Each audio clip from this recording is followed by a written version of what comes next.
P3 harus membuka diri kepada siapapun yang siap bertanding untuk menjadi ketua umum. Tentu sebagai upaya bagaimana P3 ke depan bukan hanya lolos ke parlemen, tapi menjadi partai politik yang relatif kompetitif dan semakin diperhitungkan oleh siapapun di negara kita, termasuk diperhitungkan oleh aktor-aktor kekuasaan, aktor-aktor politik yang ada di negara kita.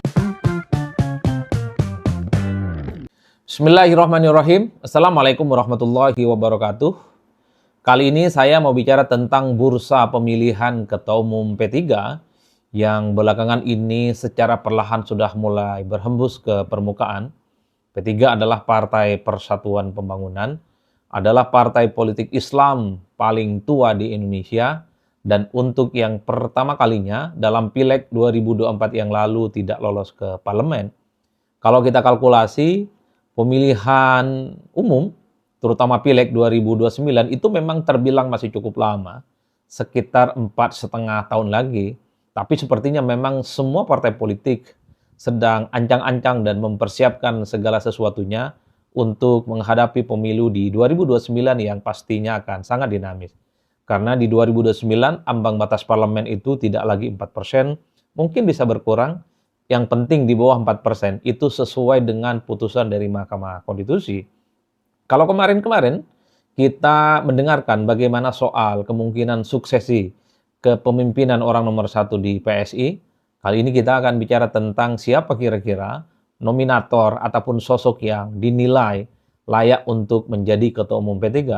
Kalau kita mendengarkan pernyataan dari sejumlah politisi P3, sebut saja salah satunya adalah Gus Romi atau Romah Hurmuzi, berulang kali menyampaikan dalam berbagai kesempatan pernyataan-pernyataan terbuka di media ataupun di podcast, memang secara prinsip P3 itu membuka seluas-luasnya kepada siapapun untuk meramaikan pemilihan ketua umum P3 tanpa harus misalnya berpegang teguh pada ADART, karena di ADART P3 itu sepertinya memang calon ketua umum adalah mereka yang minimal harus menjadi pengurus inti di DPP. Tapi kata Romah Hurmuzi, kalau tidak salah dalam pernyataannya, P3 harus membuka diri kepada siapapun yang siap bertanding untuk menjadi ketua umum. Tentu sebagai upaya bagaimana P3 ke depan bukan hanya lolos ke parlemen, tapi menjadi partai politik yang relatif kompetitif dan semakin diperhitungkan oleh siapapun di negara kita, termasuk diperhitungkan oleh aktor-aktor kekuasaan, aktor-aktor politik yang ada di negara kita. Kalau kita hitung satu persatu bermunculan sejumlah nama yang disinyalir masuk bursa, ya minimal nama-nama ini dikaitkan dengan soal kemungkinannya untuk menjadi ketua umum P3. Nama-nama ini ada yang dari internal P3, ada yang dari eksternal P3. Sementara nama-nama yang dari internal P3 itu muncul pertama adalah Mardiono, yang saat ini adalah ketua umum P3. Kemudian juga muncul nama Romah Hurmuzi, yang saya kira memang salah satu politisi yang cukup aktif memberikan statement-statement politik, terutama terkait dengan situasi yang berkembang di P3. Kemudian muncul nama Sandiaga Uno, yang keempat itu muncul Taj Yassin, beliau ini adalah wakil gubernur Jawa Tengah kali ini, dan kemudian juga muncul nama Arwani Tomafi, posisinya sebagai sekjen P3. Artinya kalau kita hitung satu persatu, ada sekitar nama 5 orang dari internal P3 yang dikait-kaitkan, punya potensi dan punya keinginan soal mereka yang ingin menjadi orang nomor 1 di partai Islam ini.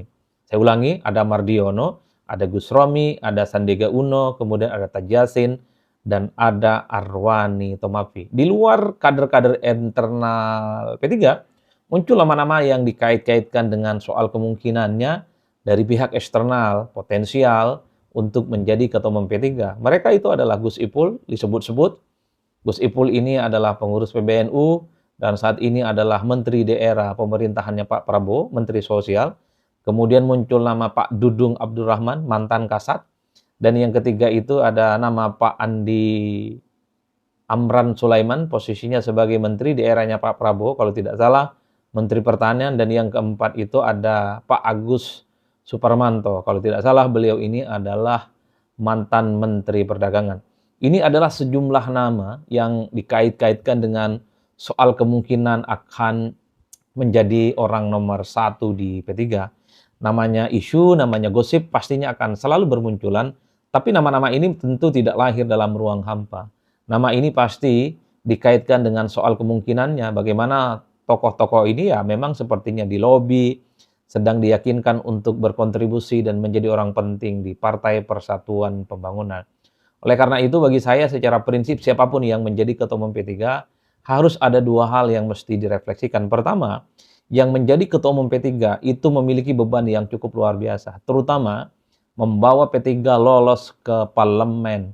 Ini adalah syarat yang saya kira siapapun yang menjadi Ketua Umum, PR terbesarnya, wajib hukumnya membawa P3 kembali ke parlemen dan tampil sebagai partai Islam yang kemudian kembali bagaimana kekuatan politik mereka di Senayan kembali diperhitungkan dan sangat layak disebut sebagai partai Islam yang kemudian menunjukkan taring dan kekuatan-kekuatan politiknya.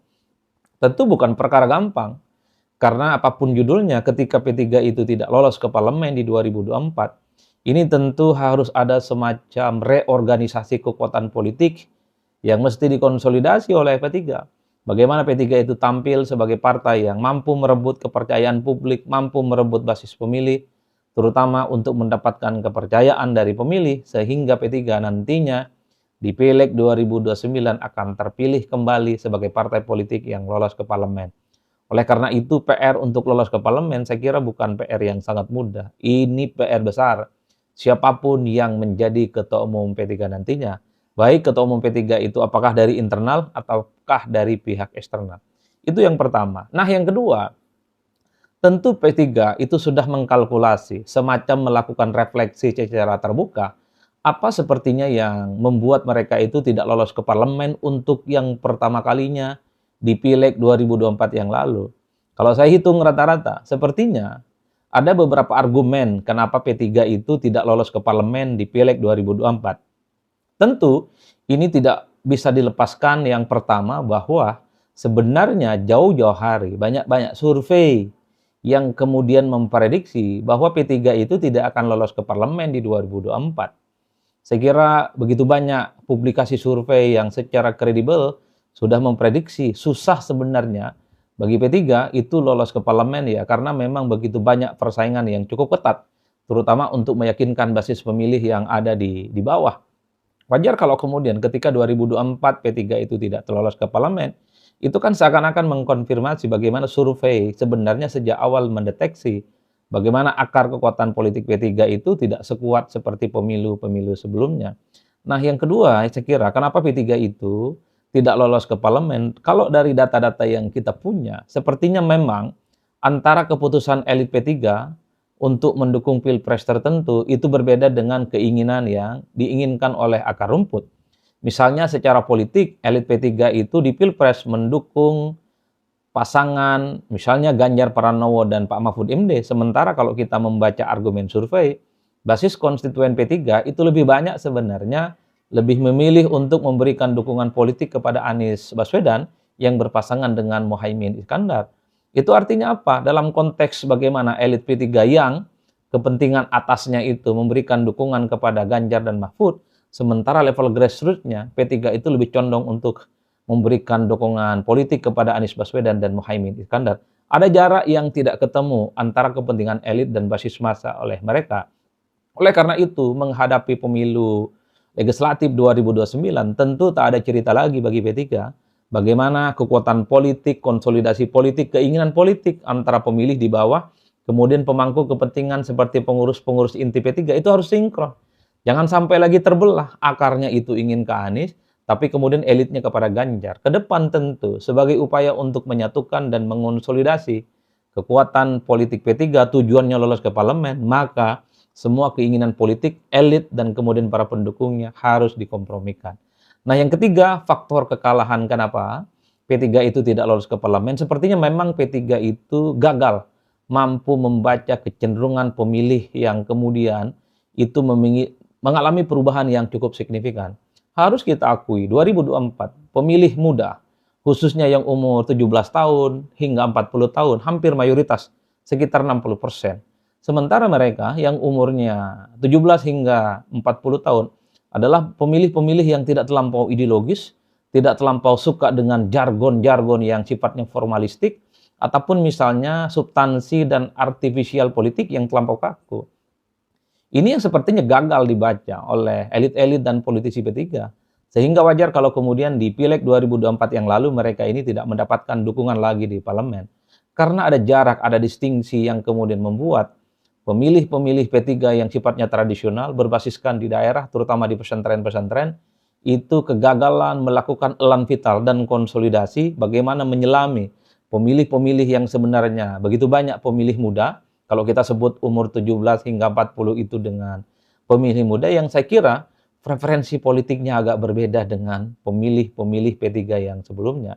Oleh karena itu, ke depan menghadapi Pileg di 2029, saya kira memang P3 sudah harus mulai penghitung di tengah pemilih muda yang akan terus bertambah, di mana potret mereka itu adalah potret pemilih yang cukup dinamis, tidak terlampau ideologis, tidak terlampau kaku, dan bahkan tidak terlampau suka dengan jargon-jargon besar. Karena anak muda ini menganggap politik itu hanya sebatas sesuatu yang sifatnya sederhana, politik itu hanya sebatas sesuatu yang simpel, dan politik itu tidak terlalu menegangkan, seperti platform-platform politik di masa-masa zaman dahulu kala. Oleh karena itu, keharusan untuk melakukan refleksi kenapa P3 tidak lolos ke parlemen, ini harus dijadikan sebagai bekal. Siapapun nantinya yang menjadi ketua umum P3, PR-PR besar, bolong-bolong ini harus dibenahi. Sehingga kemudian P3 itu tampil menjadi partai politik Islam kembali untuk mendapatkan dukungan dan lolos ke parlemen. Inilah yang saya sebutkan. Kenapa Muktamar P3 itu menjadi penting? Karena harus kita akui, ini adalah partai politik Islam yang tertua di Indonesia. Banyak pihak yang sedih ketika 2024 kemarin P3 itu tidak lolos ke parlemen. Apapun judulnya, P3 ini adalah partai Islam tertua. Dan untuk pertama kalinya tidak lolos ke parlemen. Wajar kalau kemudian ketika muncul wacana soal Muktamar P3, muncul nama-nama yang akan bertanding, baik dari pihak internal ataupun eksternal, banyak doa dan harapan. Semoga P3 itu lolos ke parlemen, tentu dengan cara mendiagnosa, mencari solusi dari persoalan-persoalan. Kenapa selama ini ketika P3 itu tidak lolos ke parlemen, harus dicarikan jalan keluarnya. Tentu harapannya P3 itu bisa lolos ke parlemen kembali. Oleh karena itu, bagi saya, ini adalah momentum sebenarnya bagi P3 untuk segera merespon bagaimana kegagalan mereka dalam Pileg kemarin, dijadikan sebagai bekal, dijadikan sebagai cambuk, dan dijadikan sebagai masukan supaya mereka nantinya terpilih lagi ke parlemen. Oleh karena itu, tentu Muktamar P3 yang konon katanya akan dilaksanakan di bulan Agustus atau September, ini bukan hanya sebatas ajang seremonial, pergantian ketua umum secara berkala, bukan hanya sebatas formalitas, tapi secara prinsip harus merumuskan bagaimana strategi konkret, langkah-langkah politik yang konkret yang mestinya diambil oleh P3 untuk kembali mendapatkan kepercayaan rakyat, lolos ke parlemen untuk yang kesekian kalinya. Tidak mudah, jalan yang mesti dilalui oleh P3 untuk lolos ke parlemen cukup berliku dan cukup mendaki. Tapi dalam politik adalah segala sesuatu cukup dinamis. Hari ini boleh tidak lolos ke parlemen, tapi di masa-masa yang akan datang, pastinya kesempatan itu akan selalu muncul lolos ke parlemen. Tergantung bagaimana kerja dan usaha. Ada satu pepatah yang mengatakan, yakinlah bahwa pastinya ada cahaya di ujung terowongan. Ini yang mestinya harus dijadikan semangat oleh P3. Lolos ke parlemen itu adalah target manis yang mesti harus mereka prioritaskan. Terakhir, sebagai sebuah kesimpulan, kalau kita mau hitung rata-rata, pemilih di kita, iman politik pemilih di kita itu kan selalu berubah. Kita bisa cek hasil pileg ya, dari satu pemilu ke pemilu yang lain.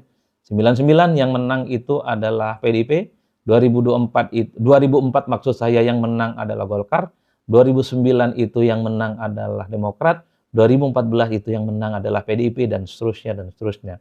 Ini yang saya sebut sebagai perputaran bagaimana pemilih-pemilih kita terkait dengan pileg itu selalu berubah. Setiap pemilu, setiap rezim ada saja kekuatan-kekuatan politik yang saya kira ini bagian dari dinamisasi untuk mengonsolidasi sebagai sebuah dukungan.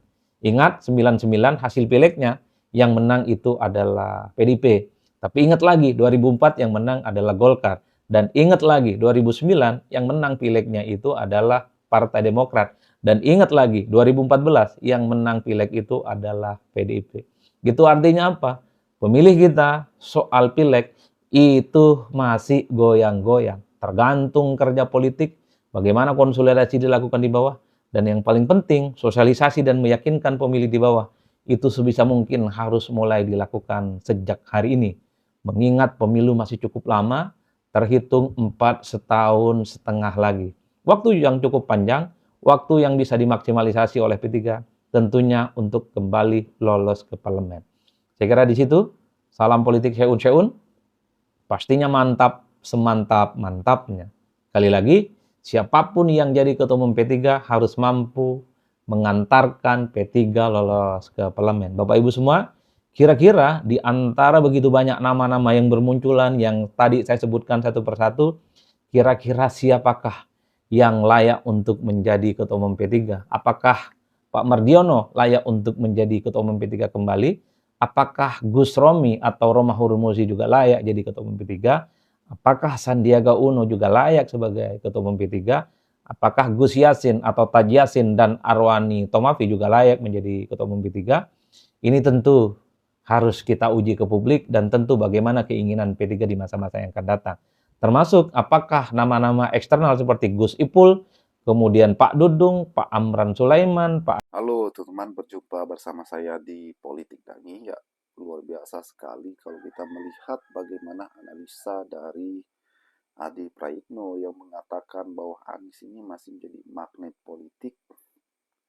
Anies masuk dalam bursa pemilihan ketua umum Partai P3, teman-teman ya. Partai Persatuan Pembangunan yang dalam waktu dekat nanti akan melaksanakan pemilihan ketua umum barunya. Dan ini menarik ya, bagaimana mereka membuka peluang bagi Anies Baswedan untuk menjadi ketua umum. Jika benar Anies akan menjadi ketua umum, teman-teman, ini memang luar biasa sekali. Saya yakin lawan politik Anies pasti kejang-kejang. Kenapa? Karena kekuatan politik Anies ini tidak main-main, teman-teman ya. Bagaimana beliau seorang tokoh nasional, kemarin adalah capres ya, dengan luar biasanya mendapat dukungan dari rakyat ya, sekitar 25% itu bukan hal sedikit. Bagaimana menurut kalian?